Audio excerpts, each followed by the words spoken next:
Nayanig ang mga Cebuano na tumama sa Bogos City, Cebu ang 6.9 magnitude earthquake nitong Martes ng gabi. Sa loob ng halos 1 minuto,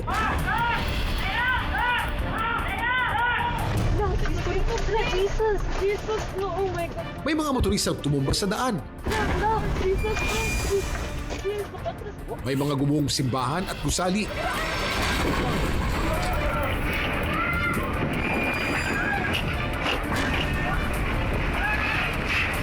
Pero bago raw mangyari ang naturang lindol, may ilan daw na naramdaman agad ito.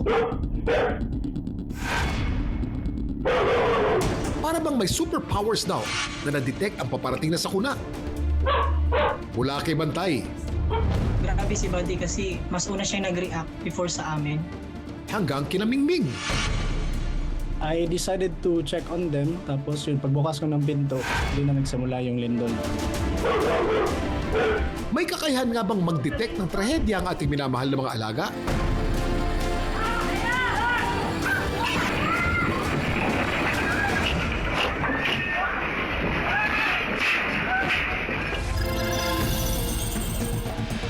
Dito sa Cebu City, nakuna ng videos ng mga super pet. Sa isang CCTV video, maririnig ang sunod-sunod na pagtahol ng aso na si Buddy. Nang biglang,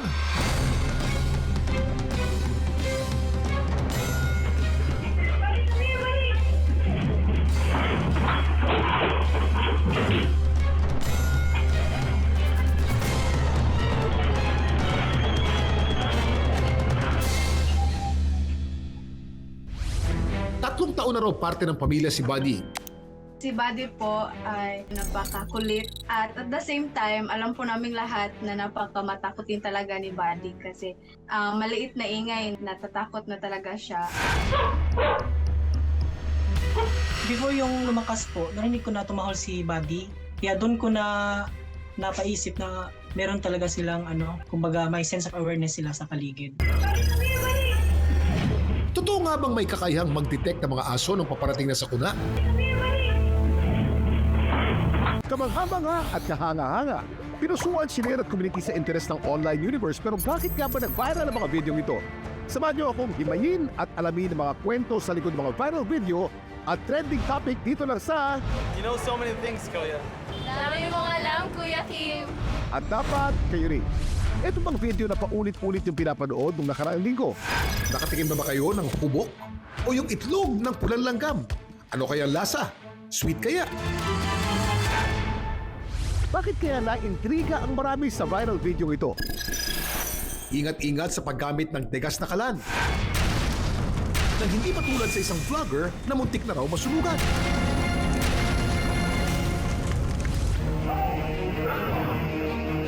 Noong Martes, isang lindol ang yumanig sa Cebu. Pero bago pa maganap ang lindol, may ilan daw na naramdaman agad ito. Totoo nga bang may kakayahang mag-detect ng mga aso nung paparating na sakuna?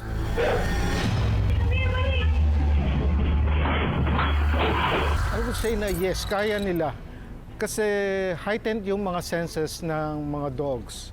Nadidetect nila yung preliminary pressure wave ng atmosphere. Nadidetect nila yun eh. Mahinang-mahina yun, subtle yun eh. Tapos, usually nangyayari yan bago yung pinaka shear wave. Yung pagdating nung pag-uga. Isa pang nadidetect nila is yung subtle sounds doon sa ground movement. Yung rubbing ng mga bato, yung mga batong sa ilalim ng lupa, nadidetect nila. Pero hindi lang ang mga aso ang may superpowers. Pati rin ang iba pang mga hayop, katulad na lang ng dalawang pusang sina Melis at Felix. Ilang segundo lang bago magsimula ang lindol, nakunan sila sa CCTV na patalon-talon at parang hindi mapakali. At that time, I was working po. Medyo nagulat nga po ako na kasi medyo aligaga yung mga pusa ko doon sa loob. Yung isa palakad-lakad, yung isa naman patalon-talon. I decided to check on them, tapos yun, pagbukas ko ng pinto, doon na nagsimula yung lindol. Sineseryoso daw ni Serge ang kilos ng kanyang mga alaga. May nabasa na kasi ako dati that animals, no? In general, parang mas malakas yung sense nila kaysa sa mga tao. Ano nga ba ang karaniwang behavior ng mga hayop kapag nadidetect nila na may paparating na sakuna? Mapapansin natin na medyo alert sila. Hindi sila mapakali doon sa kanilang kapaligiran. Maaring ikot ng ikot yan, naghahanap ng lugar. Usually kasi itong mga hayop, naghahanap yan madalas ng escape route, lalong-lalo na pagka merong sakuna. Hindi lang companions at stress relievers ang ating mga alaga. Dahil talaga namang super ang kanilang heightened senses. Itong mga kapangyarihan ng hayop, heightened senses nila, ay hindi lang nalilimita sa dogs. No? Pwede rin sa pusa, sa mga farm animals yan, makikita mo rin. Isda, yes. Nararamdaman din nila yon. Kaya sa susunod na may kakaibang kilos ang ating mga minamahal na alaga, maging alerto mga kapuso. Huwag nating baliwalain. Kasi sometimes meron silang nakikita, nararamdaman na maaaring nagbibigay ng babala para rin sa atin.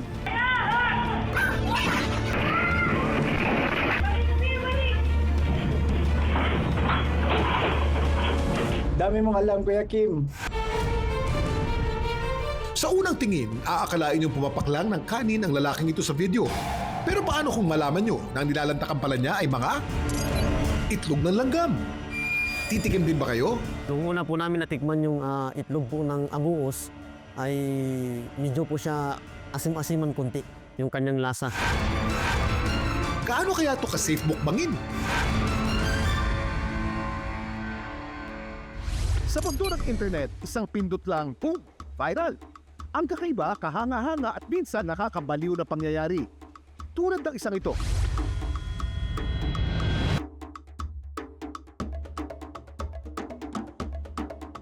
Dito sa Butolan, Zambales, may exotic food na nabubukod tangi.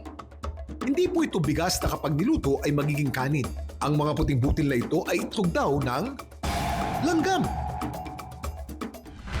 Sa video makikita si Robert na mahilig daw sa itlog ng hubok kung tawagin sa kanila. Pagkakuha niya nito mula sa lungga ng mga langgam, nilagyan niya ng suka at ilang pang mga sahog. And voila! Kinilaw na itlog ng hubok na nilantakan na niya. Nung una po namin natikman yung itlog po ng abuos, medyo po siya asim-asiman kunti yung kanyang lasa.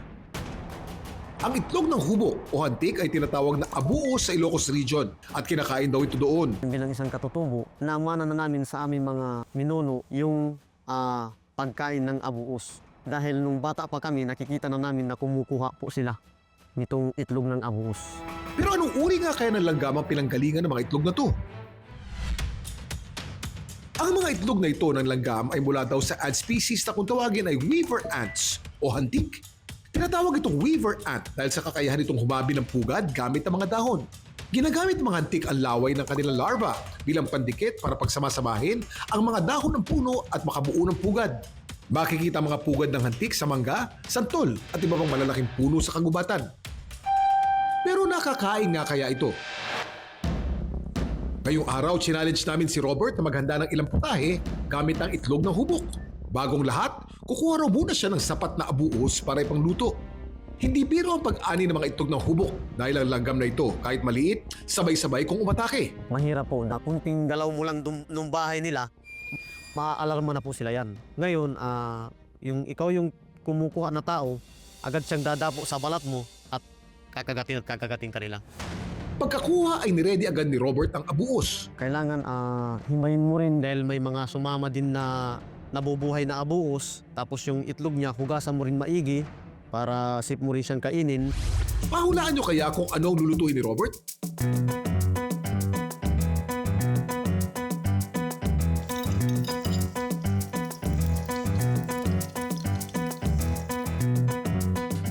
Ready na ba ang lahat para sa tortang itlog ng hubok? Okay lang siya. Sobrang sarap. Sa Thailand, ang abuos ay tinatawag namang kaimot daeng. Hinahanda rin sa sabaw pati sa salad. Ang sumunod namang luto ni Robert ay sarsyadong itlog ng hubok. Hinanda niya muna ang mga itlog ng langgam pati ng ibang mga sangkap.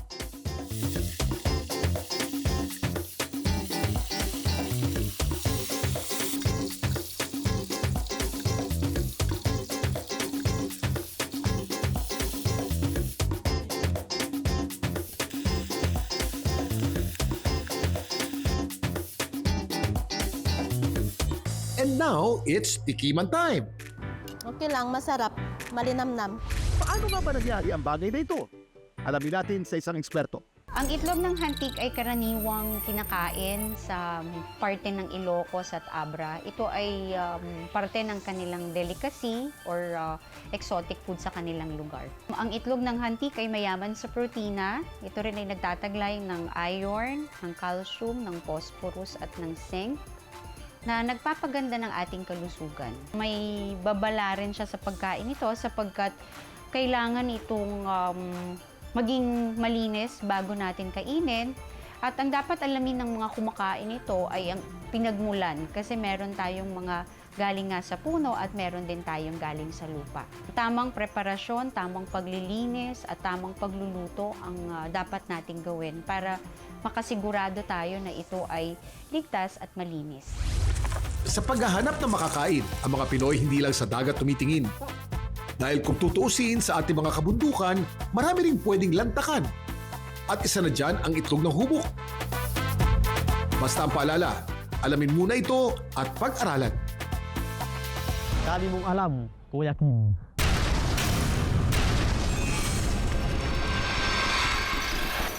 Kung biglang magliyab ang kalan nyo sa bahay,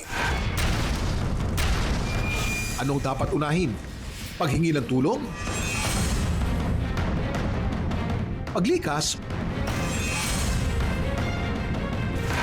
O pag-apunan ng apoy?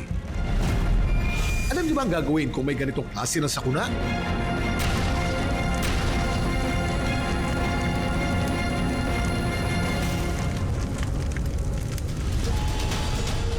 Kamakailan, kabi-kabilang sunog ang naitala sa bansa. Ang mga pagsiklab na ito, nagmula sa ilang residential area na maraming pamilya ang naninirahan. Kahit po tag-ulan, nagkakaroon pa rin tayo ng sunog. Lalong-lalo na nga po dahil pag tag-ulan nga, lalo na sa mga electrical appliances natin, yung mga electrical system natin ay na-expose po sa ulan. Nagkakaroon po siya ng tinatawag nating yung sa layman's term na nagra-grounding. Ayon sa Bureau of Fire Protection o BFP, ang tatlo sa pinakamalaking sanhi ng sunog sa bansa ay electrical issues, open flame mula sa naiwang kandila, at sunog sa pagluluto. Noong 2024, nagtala ang BFP ng 18,217 fire incidents, kung saan 852 dito ay konektado sa open flame kasama na ang gas range incidents. Tulad na lang sa bahay na ito sa General Trias, Cavite. Nakuna ng CCTV ang isang lalaking nagluluto nang biglang lumiyab ang kalan.